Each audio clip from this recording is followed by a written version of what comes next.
Sahabat Quran, alhamdulillah. Kita telah baca tadi juz yang ke-20. Ya, mudah-mudahan apa yang kita simak dan juga yang kita baca bersama-sama pada malam hari ini, juz 20, senantiasa Allah berikan, Allah balas ya dengan balasan yang baik, ya, dengan pahala setiap hurufnya, mendapatkan, kita semuanya mendapatkan 10 pahala kebaikan dari sisi Allah Subhanahu wa taala. Sahabat Quran yang dimuliakan Allah taala, kita tadi membaca ya pertengahan surah Al-Qasas sampai ayat yang ke-45 dari surah Al-Ankabut. Ya. Ya, dari surah surat An-Naml, ya. Surat An-Naml, ya, pertengahan ini ayat 56 tadi kita baca. Bagaimana Allah memulai itu setelah di akhir ayat 9, juz 19 kemarin, itu bicara tentang kaum Nabi Lut alaihi salam. Ya, Nabi Lut dikeluarkan, diusir oleh kaumnya. Akhriju ala Lutin min qaryatikum. Kenapa? Karena dianggap ini adalah manusia, orang-orang yang sok suci. Innahum unasun yatatahharun. Ya. Padahal bukan sok suci, tapi ingin memperbaiki diri, ingin mensucikan diri manusia dari berbagai noda dan kotoran. Termasuk noda kotoran itu adalah perbuatan fahisyah, perbuatan keji dan mungkar, ya, yang dipraktekkan oleh kaum Nabi Lut itu. Maka Allah Subhanahu wa taala hukum mereka, amtarna alaihim matara fasa'a matarul mudzarin. Ya, dihujani dengan hujan batu.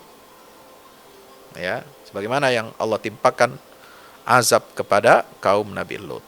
Maka ayat 59 di awal juz ke-20 ini adalah qulil hamdulillah wassalamun ala ibadihi alladzina istafa. Ya. Kalau kita mendapatkan berita, kabar kehancuran orang-orang yang zalim, kaum-kaum yang zalim dibinasakan oleh Allah, maka Nabi SAW diperintahkan untuk mengucapkan Alhamdulillah. Ya, segala puji bagi Allah. Sama dengan firman Allah dalam surah Al-An'am ayat 45. Faquti'a dabirul qaumil ladzina zalamu walhamdulillahi rabbil alamin. Orang-orang zalim dihancurkan oleh Allah sampai ke akar-akarnya, dan segala puji bagi Allah Tuhan semesta alam. Ya, maka di sini juga ayat 59 surah An-Naml mengatakan Alhamdulillah. Setelah Allah mengabarkan kehancuran kaum Nabi Lut, Allah mengabarkan kehancuran kaum Nabi Saleh, Allah mengabarkan kehancuran, kebinasaan siapa? Fir'aun, ya, dan bala tentaranya.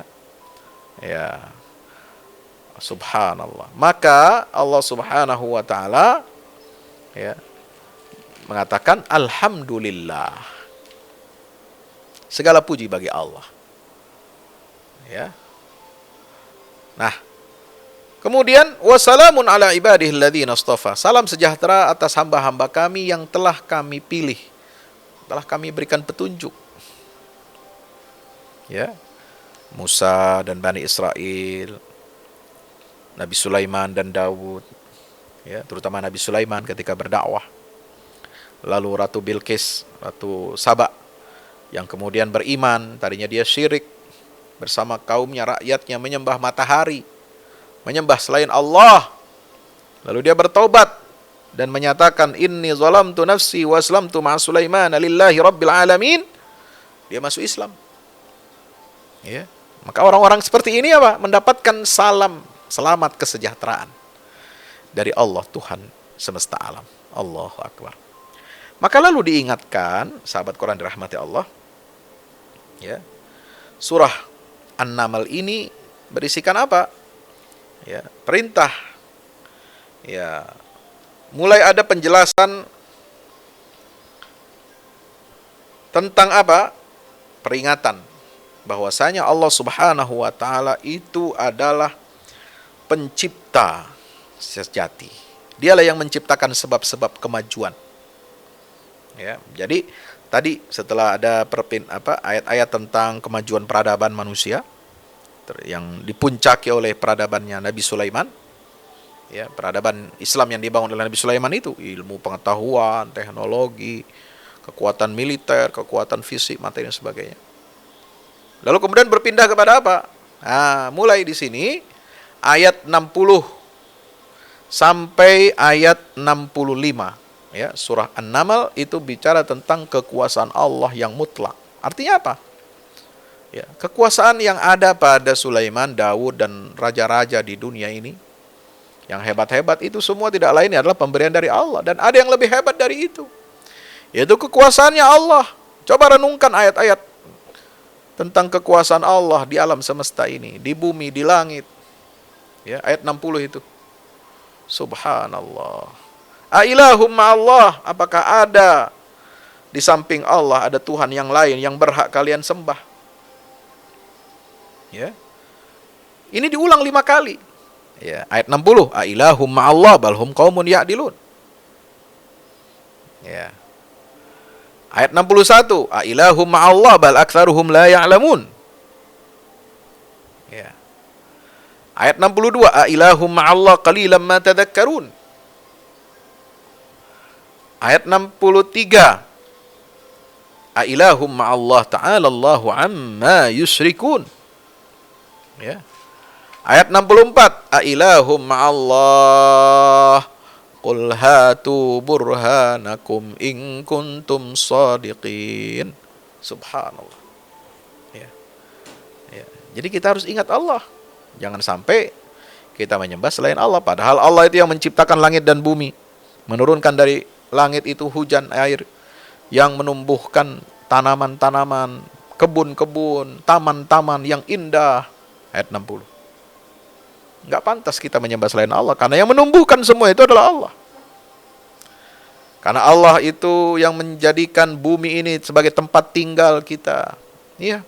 Bumi ini satu-satunya planet di alam semesta yang bisa ditinggali oleh manusia. Allah ciptakan infrastrukturnya, Allah ciptakan udaranya, Allah ciptakan airnya, Allah ciptakan tanaman-tanaman, tumbuh-tumbuhan, buah-buahan, sayur-sayuran.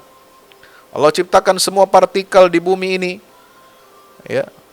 Itu cocok untuk kehidupan manusia. Alamnya cocok, udaranya cocok, makanannya cocok. Ya. Disediakan barang tambang, barang mineral untuk kepentingan manusia. Allah tundukkan hewan, binatang, semuanya untuk dikonsumsi oleh manusia. Ya.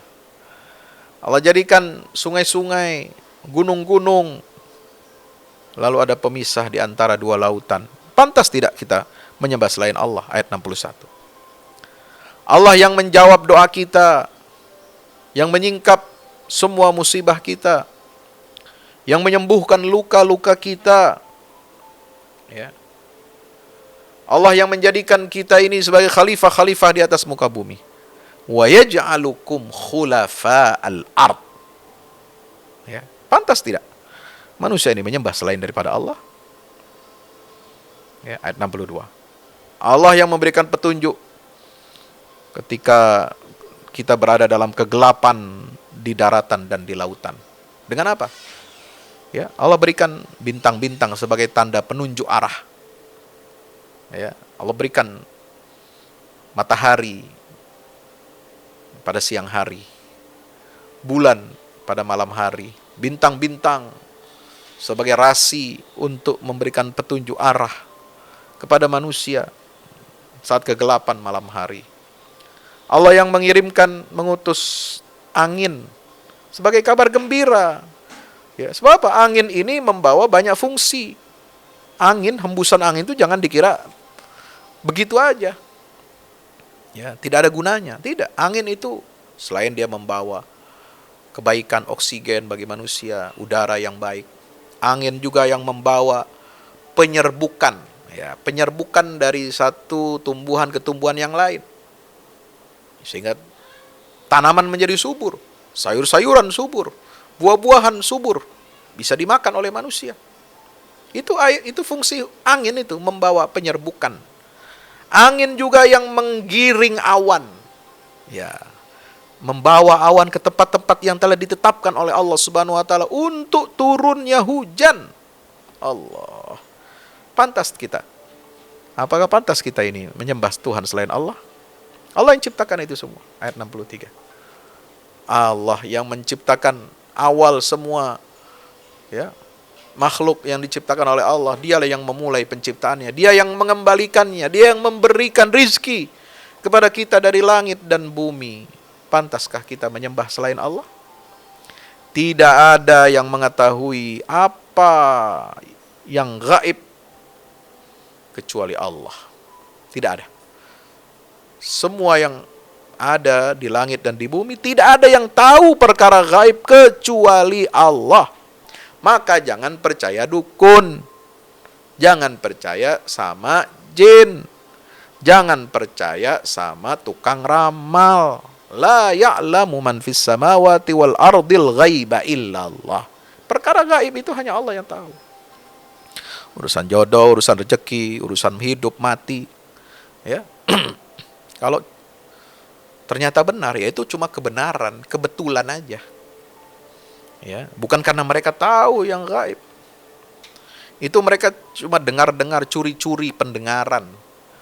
Dan mereka akan dihancurkan oleh Allah Ta'ala. Siapa yang percaya kepada peramal, kepada dukun, ya, maka kata Nabi SAW, dia telah ingkar, kufur terhadap wahyu Al-Quran ini. Faqad kafara bima unzila ala Muhammad. Dan sholatnya nggak diterima selama 40 tahun. Coba bayangkan. Nauzubillah min zalik. Ya. Maka itu kita harus hati-hati dalam perkara gaib. Ini bagian dari iman kita kepada Allah. Ya, jangan kita percayakan urusan gaib ini kepada selain Allah Subhanahu wa taala. Ya. Maka kemudian dilanjutkan setelah itu, setelah ayat 65, ya. Kita diperintah oleh Allah untuk berjalan di atas muka bumi ini. Ya, berjalan, berpetualang, bukan untuk senang-senang. Ayat 69. Bukan untuk sekedar memenuhi nafsu, memenuhi keinginan, ya, melihat-lihat alam semesta, bukan. Tapi untuk apa? Fanzuru kaifa kana aqibatul mujrimin. Lihat, perhatikan bagaimana akhir kesudahan orang-orang yang berbuat jahat. Kita belajar sunnatullah, belajar jatuh, bangun, bangkit dan hancurnya suatu peradaban manusia. Dengan apa? Siru fil ard. Ini perintah yang sangat penting. Ya. Dan Nabi SAW dilarang untuk bersedih oleh Allah. Nah, kita pun dilarang bersedih. Ya. La tahzan alaihim wa la takun fi dhaikim mimma yamkurun. Berapapun banyak mereka berbuat makar, ya, ingin menghancurkan dinul Islam, tapi kita tidak boleh bersedih. Jangan merasa berkecil hati, jangan dada kita sesak, sempit. Ya, nggak boleh. Orang Islam, orang mukmin harus percaya kepada Allah, percaya kepada pertolongan Allah, percaya kepada pengaturan Allah Subhanahu wa taala, ya, sebagaimana di ayat 70 ini. Jangan bersedih. Pasti ada hikmahnya. Kenapa umat Islam seperti ini? Ada hikmahnya. Kenapa kita mengalami kekalahan? Semua ada hikmahnya, ada sunnatullah. Nabi aja perang Uhud kalah. Ya, kaum muslimin kalah dalam perang Uhud. Ada hikmahnya semua. Sudah dijabarkan oleh Allah dalam ayat-ayat yang sudah pernah kita baca. Ya. Hampir kalah dalam perang Hunain, ada hikmahnya.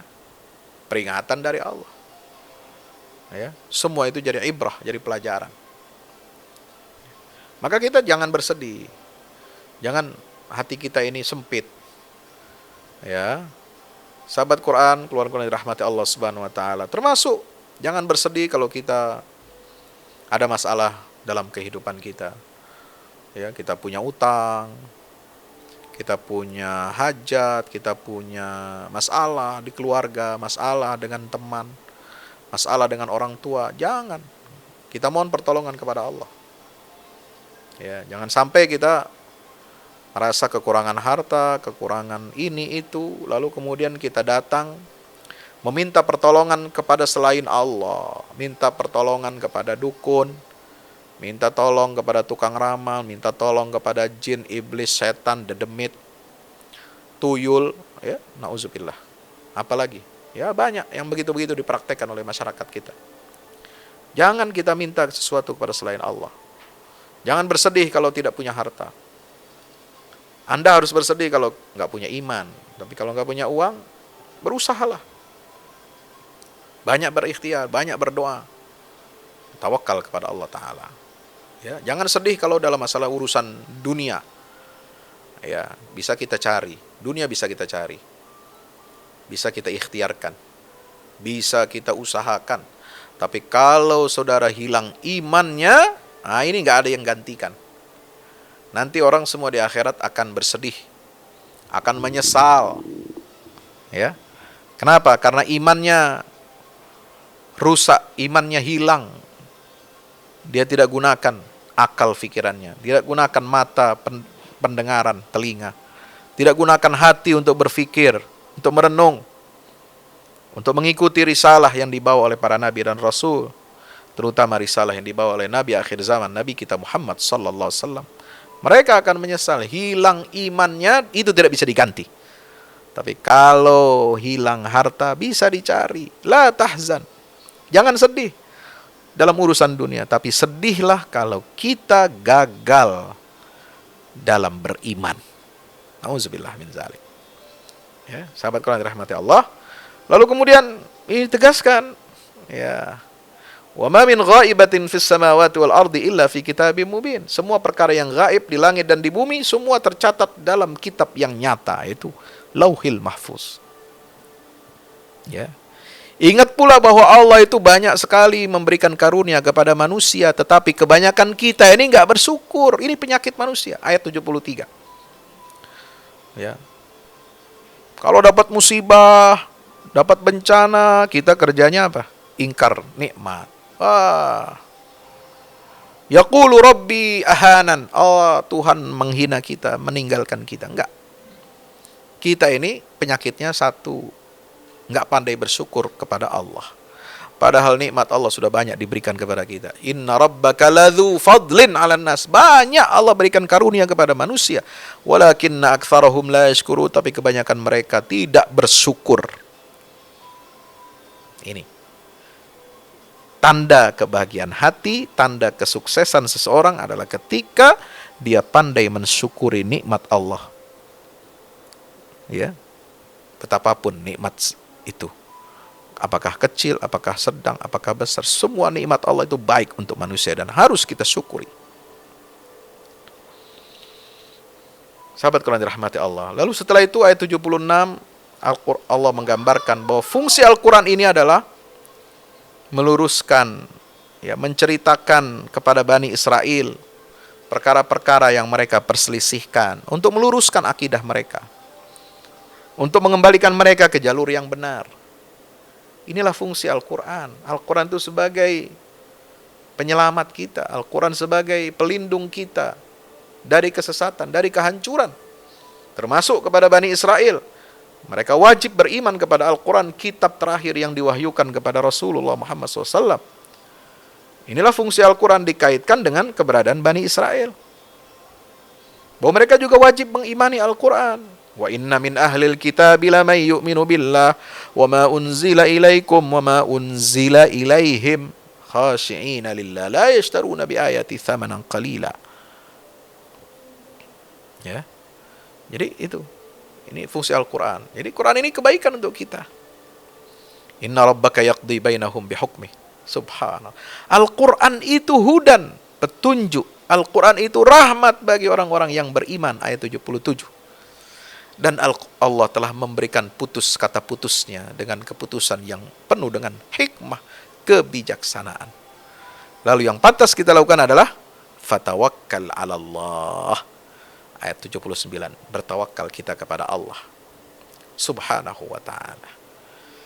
Sahabat Quran, kemudian dirahmati Allah Ta'ala, maka di akhir surah An-Naml ini Allah mengingatkan kepada kita tentang hari pembalasan. Ya. Hari ketika ditiup sangkakala. Ya, yauma yunfakhu fis-sur. Maka terjadilah apa? Ketika ditiup sangkakala, penanda datangnya hari kiamat kubra. Maka fafazi'a man fis samawati wal ardi, semua yang di langit dan di bumi ini hancur dan mereka merasakan ketakutan luar biasa. Illa man sya'allah, kecuali orang-orang yang dikehendaki oleh Allah. Mereka tidak akan merasa takut. Mereka akan merasakan ketentraman. Kenapa? Karena bawa iman, karena bawa amal saleh. Ya. Dan di sini disebutkan di ayat 88, ya. Disebutkan tentang karunia Allah Subhanahu wa taala, wa taral jibala tahsabuha jamidatan wa hiya tamurru marras sahab. Sunallahil ladzi atqana kulla syai' innahu khabirum bima taf'alun. Ya. Allah Subhanahu wa taala mengingatkan kepada kita karunia yang begitu besar. Ya. Yaitu apa? Gunung dikiranya diam tetap di tempat, tetapi ternyata dia gunung-gunung ini, semua gunung di atas muka bumi, tamurru marras sahab. Mereka semua itu, gunung-gunung itu, ya, itu berjalan seperti jalannya, seperti awan-awan yang berarakan. Subhanallah. Ini hebat, luar biasa. Ya. Gunung itu bisa berjalan. Jangan seperti apa yang kita yakini, ya. Kita meyakini gunung itu tetap diam di tempat. Enggak, gunung itu ternyata dia berjalan. Tapi halus jalannya. Enggak terasa oleh kita. Dia berjalan seolah-olah seperti jalannya awan. Ya, itulah kuasa Allah Subhanahu wa ta'ala. Bagaimana para ulama, para pakar menafsirkan ayat ini? Sahabat Quran yang dimuliakan Allah Ta'ala, gunung yang sekarang kelihatannya kokoh berdiri di tempatnya, nanti pada hari kiamat akan dicabut dari bumi, kemudian diterbangkan bagai bulu di udara dan berjalannya awan. Ya, ini. Jadi nanti, ya, di dunia memang ya kelihatannya juga tetap. Ya. Peristiwa di alam dunia ini pendapat yang pertama. Ya, bahwa gunung itu seolah-olah diam, tapi dia sebenarnya berjalan. Ini jadi dalil bahwa bumi itu berputar seperti planet-planet lain pada garis edar yang ditentukan. Hanya saja manusia sebagai penghuni bumi tidak merasakannya. Alasan ulama, ahli falak, ahli astronomi, bahwa ayat 88 ini berhubungan dengan peristiwa sekarang dan bukan dengan peristiwa di hari kiamat adalah satu. Ayat ini tidak dapat dimasukkan dalam kategori ancaman atau menakut-nakuti dengan kedahsyatan hari kiamat. Karena di belakangnya disambung dengan kata-kata apa? Sun Allah. Itulah ciptaan Allah yang mencipta dengan sempurna segala sesuatu. Maka lebih tepat ayat ini dihubungkan dengan apa? Ya, dengan masa sekarang di mana manusia sebagai penghuni bumi, sahabat kalian dirahmati Allah, menyangka bahwa bumi ini diam, demikian pula gunung-gunung yang berada di atas permukaannya, padahal bumi bersama gunung-gunung itu berjalan atau beredar sebagaimana jalannya awan. Kalau ulama yang mengatakan, ulama mengatakan begini, bahwasanya itu adalah gambaran nanti pada hari kiamat. Ya, pada hari kiamat nanti, gunung-gunung yang kokoh berdiri tegak di tempatnya itu semua akan dicabuti satu-satu. Dan mereka akan diterbangkan bagaikan bulu di udara dan seperti berjalannya awan. Wah, luar biasa. Ya, karena ayat sebelumnya itu berbunyi wa yauma yunfakhu fis-sur tentang fenomena hari kiamat. Nah, jadi ini ada dua pemahaman. Baik, ya, soal gunung ini adalah tanda kekuasaan Allah, nanti pada hari kiamat dia akan diterbangkan, ya, seperti awan, ya, atau berkaitan dengan fenomena kehidupan dunia, ya, bahwasanya bumi dan gunung yang ada di atasnya ini bergerak. Kenapa? Karena planet bumi ini dia berputar di porosnya dan beredar mengelilingi matahari. Dia beredar mengelilingi matahari. Jadi dia bergerak ini, kita semua ini. Kita aja nggak berasa, subhanallah. Nah, maka diakhiri surah An-Naml ini dengan apa? Wa qulil hamdulillah. Penegasan. Siapa yang mendapatkan petunjuk, dia dapat petunjuk untuk dirinya sendiri. Maka kalau kita mendapatkan petunjuk dari Allah sebagaimana ayat 92, maka hendaklah kita mengucapkan segala puji bagi Allah. Ya, bersyukur atas nikmat hidayah dari Allah Subhanahu wa taala. Dan bagi yang tersesat, katakan, innama ana minal mundirin. Aku adalah hanya satu dari sekian banyak orang yang memberikan peringatan. Sahabat Quran dimuliakan Allah taala. Surat Al-Qasas yang kita baca tadi, juz 20. Ya, itu adalah surat artinya tentang kisah. Kisah apa yang menonjol dalam surat Al-Qasas ini? Surat namanya surat kisah. Nah, kisah siapa yang menonjol di dalam surat ini? Nah, ini berarti kisah ini sangat hebat. Menjadi ibrah pelajaran bagi umat manusia. Nah, di dalam surat Al-Qasas, surat yang menonjol ini kisahnya itu adalah kisah tentang Fir'aun dan Qarun. Ya, gitu. Fir'aun ini tipe manusia yang mata dan hatinya dibutakan oleh Allah karena mabuk kekuasaan. Ini, mabuk kekuasaan. Ya, makanya dia ditenggelamkan oleh Allah ke dasar samudera, ditenggelamkan dengan air, ditenggelamkan, dihancurkan, dibinasakan dengan air.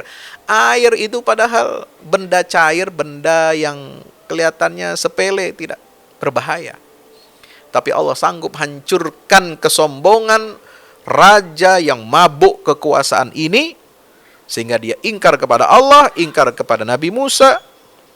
Ya, dia menindas para pemangku risalah, yang pengemban risalah dari Allah Subhanahu wa taala, maka Allah hancurkan dia dengan benda yang sangat kelihatannya rapuh, air, tapi air itu membawa kekuatan yang dahsyat kalau sudah ditetapkan oleh Allah taala. Ya. Nah, satu lagi tipe kekuasa siapa? Qarun, tipe manusia yang mabuk oleh kekuatan harta benda. Dan dia dibinasakan oleh Allah dengan cara yang sama, tapi ditenggelamkan, tapi bukan ketenggelam ke air. Di mana dia ditenggelamkan? Ditenggelamkan ke dasar bumi. Ya, buminya itu bergerak, bergeser. Ya, semua bangunan yang ada di atasnya ambles. Semua harta kekayaan milik Qarun, ya, yang mana gudang-gudang tempat penyimpanan hartanya semua itu luar biasa banyaknya, itu semua ambles ke dasar bumi, ditenggelamkan ke dasar, termasuk Qarun dan pengikutnya. Nah, ini contoh, dua contoh tipe manusia yang mabuk kuasa dan mabuk harta, sehingga ingkar kepada Allah dan Rasulnya. Nah, ya, kalau kita bicara yang menyebabkan kehancuran manusia ini, yaitu mabuk harta dan mabuk kuasa, bukan mabuk agama. Ya, mabuk agama ini istilah untuk yang dipakai oleh orang-orang kiri, ya, orang sosialis komunis, ya, yang ateis kebanyakan mengatakan, ya, ini orang beragama ini itu adalah penyebab kemunduran. Semakin taat beragama, semakin patuh kepada agama, dianggapnya sebagai, ya, penyebab kemunduran, penyebab raj'iyah. Yaitu istilah bahasa Arabnya raj'iyah. At-taraju' al-hadari, kemunduran peradaban. Ya. Jadi yang mabuk agama ini, orang taat beragama, orang ikut Allah, orang ikut Rasul, ini dikatakan sebagai penyebab kemunduran. Jilbab dibilang kemunduran. Ya. Kemudian hukuman hudud dibilang kemunduran.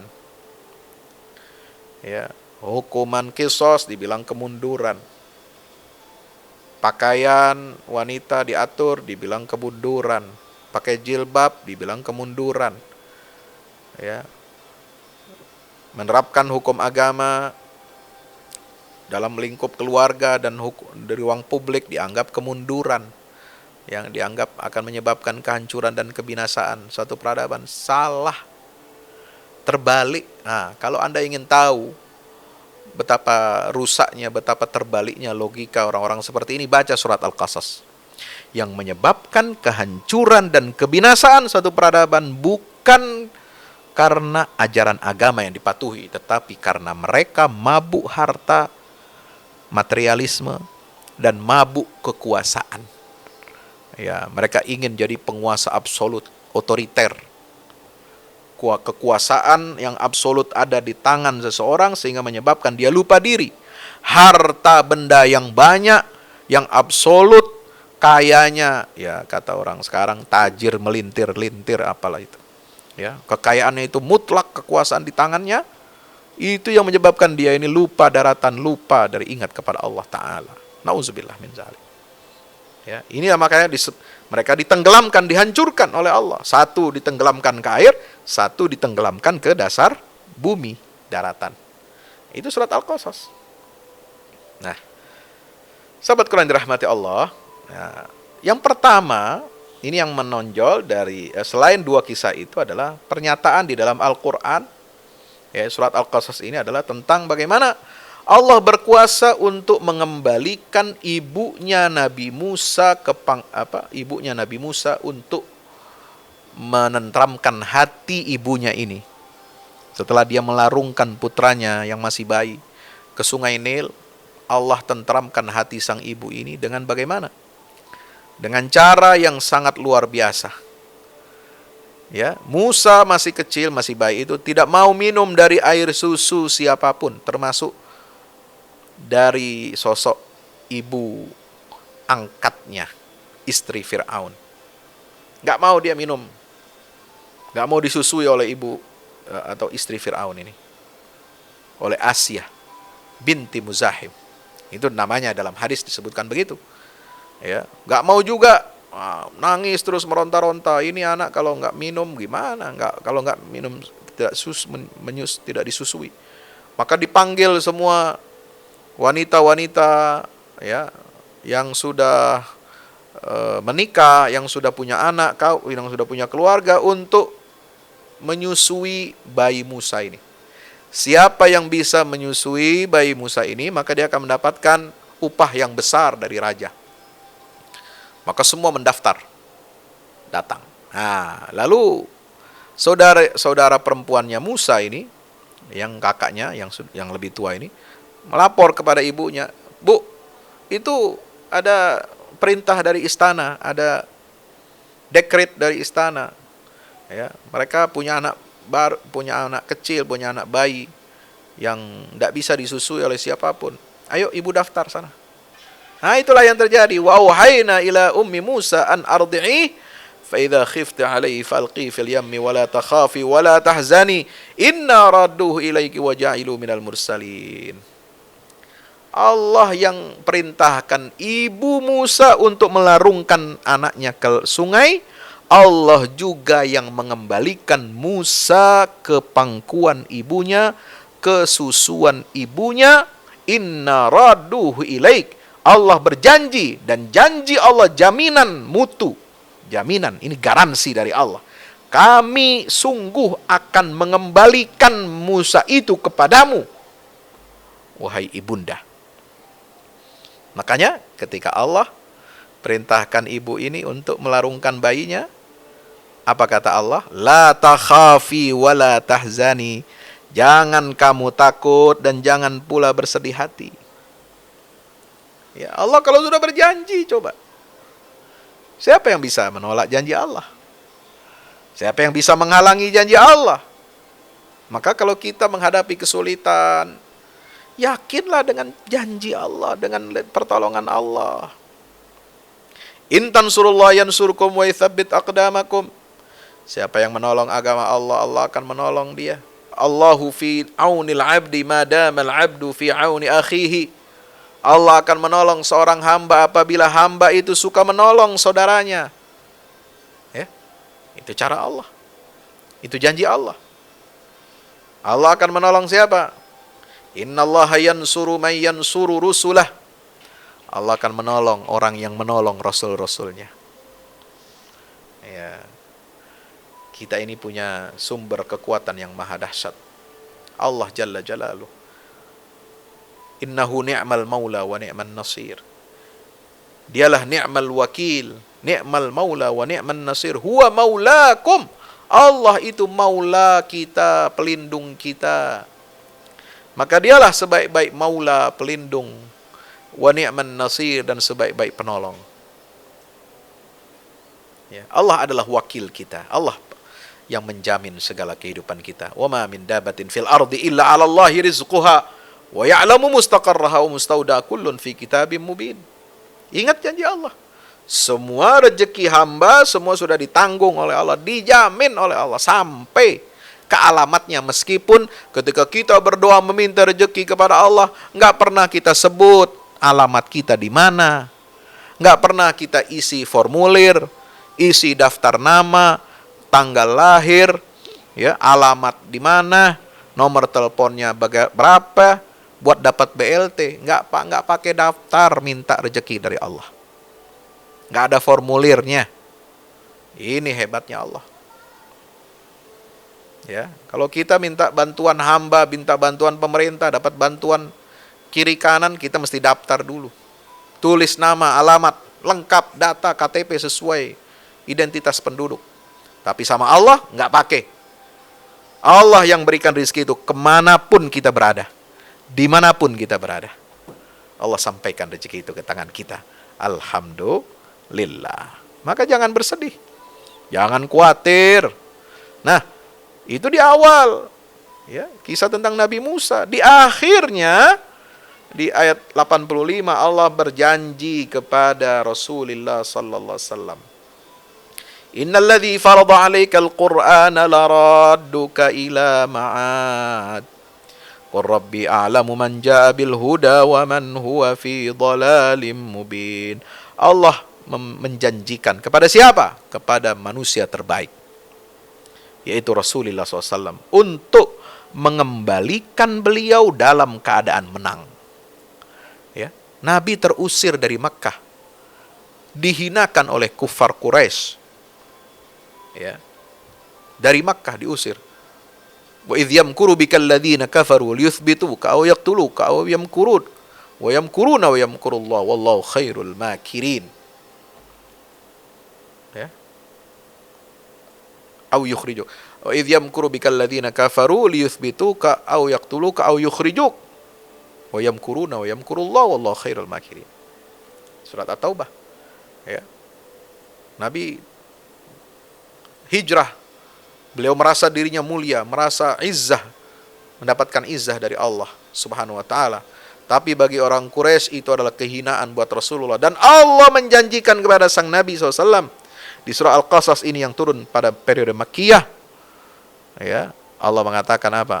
Allah yang menurunkan, memfardukan, mewajibkan atasmu Al-Quran ini, dia benar-benar akan mengembalikanmu ke tempat asal. Allah menangkan Rasulullah SAW. Allah bukakan Makkah menjadi Darul Islam, ditaklukkan dengan Fathu Makkah. Yang tadinya Darul Kufri Wasyirk menjadi Darul Islam. Inna fatahna laka fathan mubina. Ini kuasa Allah. Ya. Dan ada mufassir yang mengatakan apa? 8 tahun Nabi keluar dari Makkah Setelah itu Nabi masuk ke Makkah, menaklukkan kota Makkah pada tahun ke-8 Hijriah. Itu hampir sama persis waktunya dengan Nabi Musa alaihissalam mondok. Ya, dididik oleh siapa? Oleh Nabi Syuaib selama 8 tahun, samaniyata hijaj. Fa in atmamtaha asyran fa min indik. Ya, minimal 8 tahun Nabi Musa itu berada di perkampungan Madian. Ya, mertuanya. Ya, beliau yaitu Nabi Syuaib alaihissalam. Setelah 8 tahun terusir dari Mesir karena dituduh memberontak, dituduh dia melakukan pemberontakan dan membunuh seorang Kipti, orang Mesir, ya, untuk membela saudaranya Bani Israel. Beliau 8 tahun di pengasingan. Dan setelah itu masuk ke Mesir, dikembalikan oleh Allah Subhanahu wa taala, dan setelah itu mendapatkan kemenangan. Allahu Akbar. Itulah kemiripan kisah Nabi kita Muhammad SAW dengan Nabi Musa alaihissalam, yang kisahnya ini termaktub di dalam surah Al-Qasas, menghadapi Fir'aun dan bala tentaranya. Ya, jadi kisah Fir'aun dalam surah Al-Qasas ini, sahabat Quran dirahmati Allah, itu ayat 20 sampai 43. Ya, bisa kita baca. Ayat 20 sampai 43. Nah, itu. Jadi di surat Al-Qasas ini di satu lembar, ya, satu lembar satu lembar mulai dari ayat 6 sampai ayat 21 itu tentang pertumbuhan sejak kecil Nabi Musa, dilarungkan sampai dewasa tinggal di istana Fir'aun.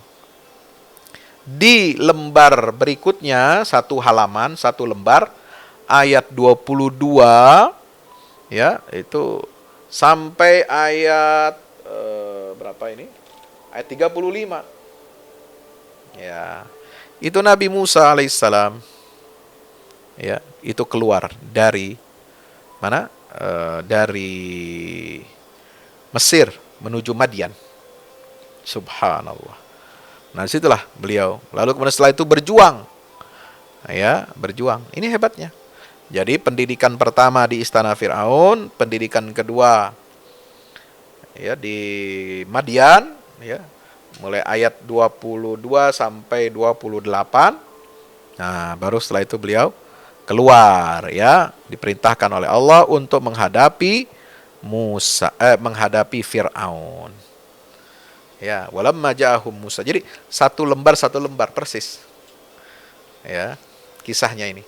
Satu lembar. Kisah Nabi Musa dari kecil sampai dewasa, sampai terusir dari Mesir. Satu lembar isinya surat Al-Qasas ini tentang pendidikan yang dialami oleh Nabi Musa ini bersama siapa? Bersama Nabi Syuaib, ya, yang menjadi mertua beliau, ya, itu di Madian selama kurang lebih 8 tahun sampai 10 tahun. Dan baru setelah itu di halaman berikutnya perjuangan Nabi Musa alaihissalam membebaskan Bani Israel dari penindasan Fir'aun. Ya. Subhanallah. Ini sampai jadi kisahnya 36, ya. Kemudian sampai ayat 50, ya. Fa illam yastajibu laka fa'lam annama yattabi'una ahwa'ahum. Wa man adallu mimman ittaba'a hawahu bighairi hudan minallah. Ya, mereka tidak mau mengikuti engkau. Ya, wahai Musa. Termasuk kaum Quraisy, mereka tidak mau mengikuti engkau wahai Nabi Muhammad SAW. Fa'lam, ketahuilah bahwasanya mereka hanya mengikuti hawa nafsu mereka. Dan orang seperti ini itu adalah orang yang paling sesat di atas muka bumi. Man adallu mimman ittaba'a hawahu bighairi hudan minallah. Mengikuti hawa nafsunya dan tidak mendapatkan petunjuk sama sekali dari Allah Ta'ala. Itu seburuk-buruk manusia. Ya, manusia yang paling sesat ya seperti itu. Nauzubillah min zalik. Ya. Nah, lalu kemudian itu ayat 50. Nah, di ayat 59 Allah menegaskan bahwasanya Allah itu tidak menghancurkan negeri-negeri sampai betul-betul dia telah mengutus seorang rasul kepada mereka, membacakan ayat-ayat Allah Ta'ala. Dan Allah tidak akan membinasakan kaum penduduk negeri itu kecuali karena perbuatan mereka yang zalim. Wa ma kunna muhlikil qura illa wa ahluha zalimun. Ayat 59. Kemudian di sini diceritakan tentang apa? Ya, wa ma indallahi khairun wa abqa. Sementara yang ada pada sisi Allah itu lebih baik dan lebih kekal. Kita mau pilih yang mana? Mau yang sementara dan fana, hancur, itu harta dunia, kenikmatan dunia, kesenangan dunia, itu sebentar dan binasa. Anda mau pilih yang itu atau mau pilih yang ada di sisi Allah, yaitu berupa surga. Kenikmatan yang abadi, yang kekal, lebih baik buat kita. Lebih baik kualitasnya dari apa yang ada di dunia ini. Mau pilih yang mana? Orang berakal akan memilih yang lebih baik kualitasnya dari dunia dan lebih kekal abadi selama-lamanya untuk kita nikmati. Itu orang berakal. Makanya Allah mengatakan afala taqilun ayat 60. Ya. Nah, lalu kemudian Allah memberikan perumpamaan dengan kisah. Ya. Nah, ini manusia ini akan diuji oleh Allah. Dia mau ambil kesenangan harta dunia yang sifatnya sementara dan fana atau mengambil akhirat. Nah, maka dikemukakanlah kisah tentang tentang Qarun. Ayat 76, Inna Qaruna kana min qaumi Musa fabagha alaihim wa atainahu minal kunuzi ma inna mafatihahu latanu bil usbati ulil quwwah. Itu kaya raya. Perbendaraannya, hartanya, ya, simpanannya itu enggak cukup, kuncinya saja dibawa, ya, digotong oleh orang yang berbadan kekar, ya. Banyak orang membawa kunci-kunci perbendaharaan enggak sanggup dibawa, enggak kuat mereka, ya. Maka lalu Allah sisipkan pesan, wabtaghi fima atakallahu daral akhirah, carilah, ya, kepentingan negeri akhirat. Jangan cuma sekedar berhenti pada kepentingan dunia. Jadi Allah menekankan orientasi akhirat, tetapi jangan lupakan dunia. La tansa nasibaka minad dunya. Sebaliknya sekarang. Ya, sekarang karena kita terlalu, ya, cinta kepada dunia, mengumpulkan harta dunia, ini jadi terbalik. Ya, apa terbaliknya? Ya, carilah kepentingan dunia dan jangan lupakan bagian dari akhirat. Nah, ini terbalik. Ya, jadi akhirat itu nomor 2. Mestinya akhirat nomor 1, dunia yang nomor 2.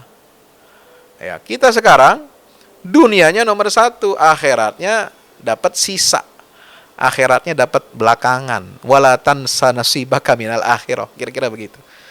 Nah, ya, walaupun nggak ada ayatnya di sini. Ini untuk perbandingan buat kita. Kita mau pilih yang mana? Yang kekal abadi, yang lebih baik kualitasnya, atau yang sifatnya sementara dan pasti binasa, fana sifatnya. Ya, subhanallah. Sahabat Quran yang muliakan Allah Ta'ala, maka, ya, ini kesombongan Qarun ini sampai dia mengatakan, aku mendapatkan harta begini banyak, melimpah ruah itu karena ilmu yang ada pada diriku. Ya, bagaimana direkam dalam ayat 78 surah Al-Qasas. Innama utituhu ala ilmin indi. Awalam ya'lam anna Allah qad ahlaka min qabli minal quruni man huwa asyaddu minhu quwwa wa aktsaru jam'a. Ya. Tidakkah dia tahu, tidakkah dia menyadari bahwasanya Allah telah menghancurkan sebelum dia dihancurkan banyak negeri-negeri, kaum-kaum yang dihancurkan, yang mana mereka lebih kuatnya, itu lebih besar kekuatannya, kekayaannya lebih banyak lagi. Ya, wa aktsaru jam'a. Tapi itu semua dihancurkan, apalagi Qarun kecil. Ya. Subhanallah. Maka itu orang yang berilmu enggak silau. Ya. Kalau orang ini bedanya, orang berilmu dengan orang yang cetek ilmunya. Apa bedanya Pak Ustadz? Nah, itu disebutkan ayat 79, bukan kata saya. Ini firman Allah.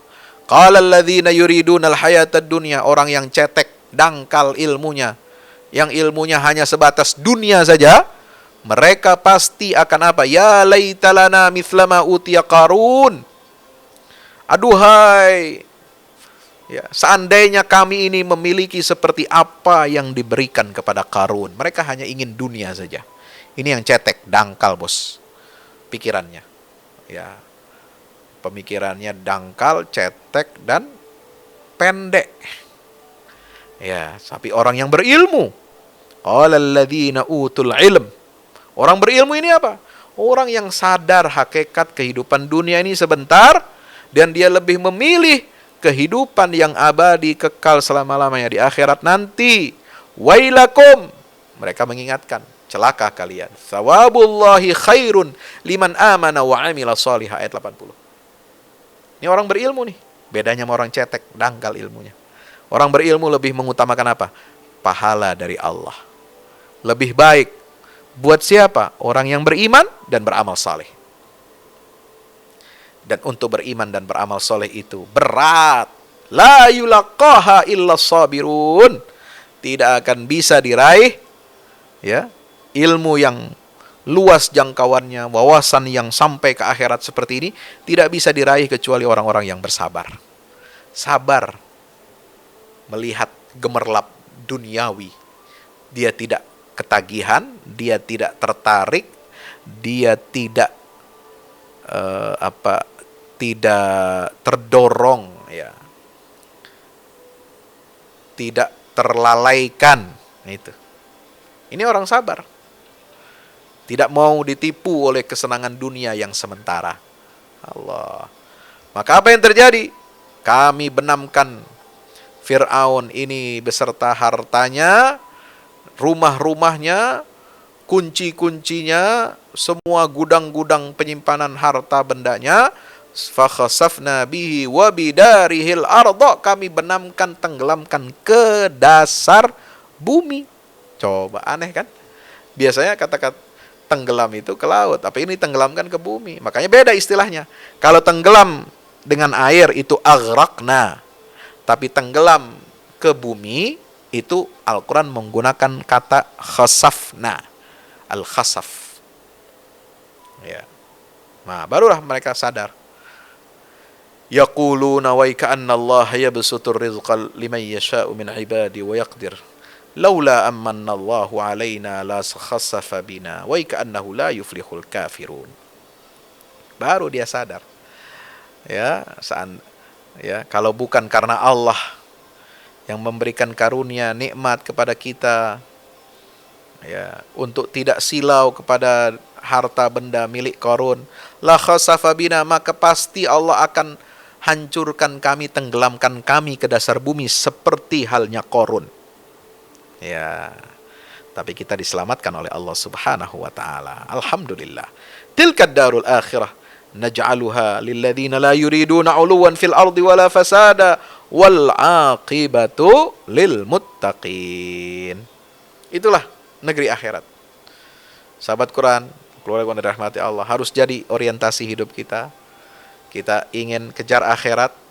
Kalau kita kejar akhirat, dunia ikut kita. Tapi kalau kita kejar dunia, akhirat dan dunia enggak kita dapetin. Ya. Makanya kalau mau ya, mengejar jangan kejar mengejar ayam, itu jangan kejar anak ayamnya, nanti kita dikejar-kejar oleh induknya, dipatok. Tapi kejarlah induknya. Nanti anak-anaknya si ayam ini ikut kepada kita. Nah, itulah perumpamaan yang disebutkan oleh Rasulullah SAW. Ya. Jadilah kamu para pengejar akhirat. Nanti dunia akan ikut kalian. Ya, seperti halnya kita mengejar induk ayam, anak-anaknya ayam ini yang akan ikut kita. Karena nyari ibunya. Ya kan? Tapi kalau kita mengikuti dunia, anak-anaknya yang kita mau tangkap, kita nanti akan dikejar-kejar oleh induknya akhirat. Kita akan mendapatkan siksa Allah nanti di akhirat kalau kita hanya berorientasi kenikmatan, kesenangan duniawi yang sementara ini ketika saat kita hidup di dunia. Nauzubillah min zalik. Maka itu akhirat ini, ya, kami jadikan untuk siapa? Untuk orang-orang yang tidak menginginkan kesombongan, di muka bumi dan kerusakan. Nah, itu akhirat Allah berikan untuk siapa? Untuk orang-orang seperti ini. Yaitu siapa mereka? Wal aqibatu lil muttaqin, yaitu mereka adalah orang-orang yang bertakwa kepada Allah Subhanahu wa taala. Sahabat Quran dirahmati Allah, itulah isi surah Al-Qasas. Dan surat Al-Ankabut ini ayatnya 69, surat Makkiyah. Ya. Kita baca ini juz 20 tadi, itu diawali tentang apa? Tentang fitnah. Maka surat Al-Ankabut ini biasa disebut dengan surah Al-Fitan. Fitnah apa? Fitnahnya banyak. Ya, ujian iman, ujian kesabaran, ujian tentang fitnah dunia, itu banyak. Makanya Allah menguji ya kita semua, menguji iman kita. Ayyaqulu amanna wa hum la yuftanun. Semua orang yang beriman pasti diuji oleh Allah, tidak bisa tidak. Untuk apa ujian itu? Untuk Allah menyeleksi mana yang benar dan mana yang dusta imannya. Ayat 3. Nah, itu ya. Maka itu kita harus mujahadah. Manjahada fa innama yujahidu li nafsih. Ya, kita harus mujahadah untuk memenangkan keridhaan Allah Subhanahu wa taala, untuk memenangkan akhirat, untuk memenangkan pertarungan fitnah melawan ya pertarungan kita di dunia ini melawan fitnah dalam ujian keimanan kita. Nah, lalu Allah berikan apa? Ya, wasiat kepada manusia untuk berbuat baik kepada orang tua. Ayat 8. Ya, itu panduan. Nah, kemudian Allah akan itu fitnah. Biasa fitnah itu dimunculkan satu, tadi orang beriman difitnah. Yang kedua, fitnah seseorang itu terhadap orang tuanya. Fitnah apa? In jahadaka litusyrika bima laysa laka bihi fala tuti'huma. Kalau orang tua kamu mengajak kepada kekafiran, kemusyrikan, jangan kamu ikuti. Nah, itu fitnah orang tua terhadap anak, ya. Kemudian apa? Ya, orang yang mengatakan beriman kalau dia disakiti atau mengalami musibah, ya, dia jadikan fitnatan nasi ka'adzabillah, fitnahnya manusia itu seperti azab dari Allah. Enggak sabar, enggak kuat menerima godaan, ya. Nah, kalau dia menerima cobaan, kesulitan hidup, itu dirasakan seperti azab Allah, seolah-olah Allah berlepas diri darinya. Nauzubillah min zalik. Maka itulah fungsi yang kedua dari adanya ujian atau fitnah itu adalah untuk membedakan mana orang beriman, mana orang munafik. Wala ya'lamannallahu alladhina amanu wala ya'lamannal munafiqin. Itu ayat berapa? Ya, ayat tadi sahabat Quran dirahmati Allah, itu ayat 11. Baik. Alhamdulillah kita akhiri ya. Setelah itu ini berkisah tentang fitnah-fitnah yang dialami oleh para nabi. Fitnah kaumnya Nabi Nuh ya. Kemudian mereka disiksa, diazab oleh Allah. Kemudian fitnahnya siapa lagi? Nabi Ibrahim menghadapi fitnah dari kaumnya. Nah, itu disebut tadi Nabi Nuh, itu ayat 14 ya, Al-Ankabut. Fitnah yang dihadapi oleh Nabi Ibrahim ayat 16. Ya. Kemudian fitnah apa lagi? Ya, fitnah yang dihadapi oleh Nabi Lut ayat 26.